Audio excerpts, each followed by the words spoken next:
Babala ng doktor. Ito ang mali na ginagawa ng maraming senior araw-araw. Hello ka-senior! Welcome sa isa na naman nating episode ng Ka-Senior Health Tips. Ka-senior, may mahalagang babala ang mga doktor para sa ating mga nakatatanda. Maraming seniors ang may ginagawa araw-araw na akala nila ay normal lang. Pero ayon sa mga eksperto, unti-unti pala nitong pinapahina ang katawan at naglalagay sa atin sa mas mataas na panganib ng sakit. Hindi ito para manakot. Ito ay para magising tayo habang may oras pa. Dahil ang kaunting pagbabago ngayon ay pwedeng magligtas ng kalusugan at buhay bukas. Unang mali, binabaliwala ang mga senyales ng katawan. Maraming senior ang nagsasabi, normal lang yan, tanda na kasi. Pero ka-senior, ang paulit-ulit na hilo, madaling hingalin, paninikip ng dibdib, pamamanhid ng kamay o paa, at biglaang pagod ay hindi dapat binabaliwala. Ang katawan ay marunong magsalita. Kapag hindi natin ito pinakinggan, saka tayo binibigla ng mas malalang sakit. Ikalawang mali, kulang sa galaw o sobrang pagkaupo. Ayon sa mga doktor, ang sobrang pagkakaupo o paghiga buong araw ay nagpapahina ng tuhod, buto at puso. Tinatawag ito na sedentary lifestyle. Hindi kailangan ng mabigat na ehersisyo.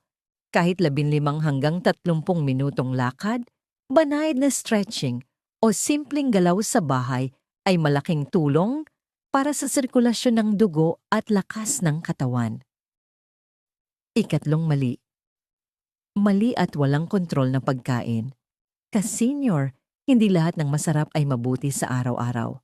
Ang sobrang alat, sobrang tamis, processed food, instant noodles, at matatabang pagkain ay unti-unting sumisira sa puso, bato, at asukal sa dugo.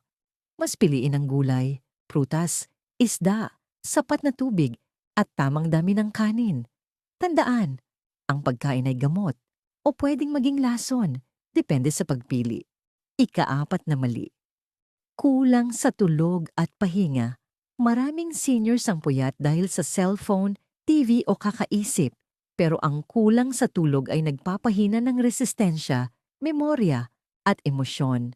Ang maayos na tulog ay libre, pero napakahalagang gamot para sa utak at katawan. Ika-5 mali. Self-medication.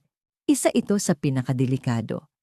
Ang pag-inom ng gamot, pain reliever o herbal ng walang payo ng doktor, lalo na kung may maintenance meds, ay pwedeng makasira ng atay, bato, o magdulot ng komplikasyon.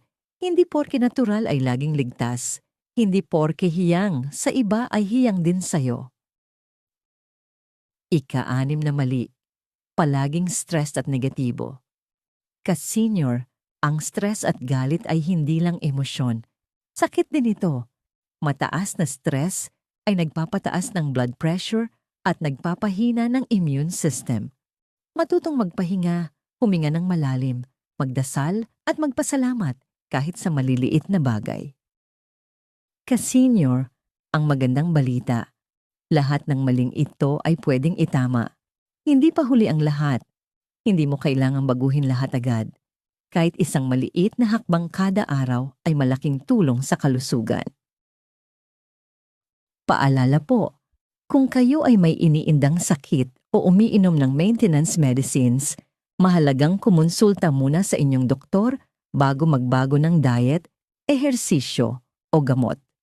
Kung nakatulong sa inyo ang episode na ito, i-like ang video, i-share sa kapwa ka-senior at pamilya, at mag-subscribe para sa mas marami pang ka-senior health tips.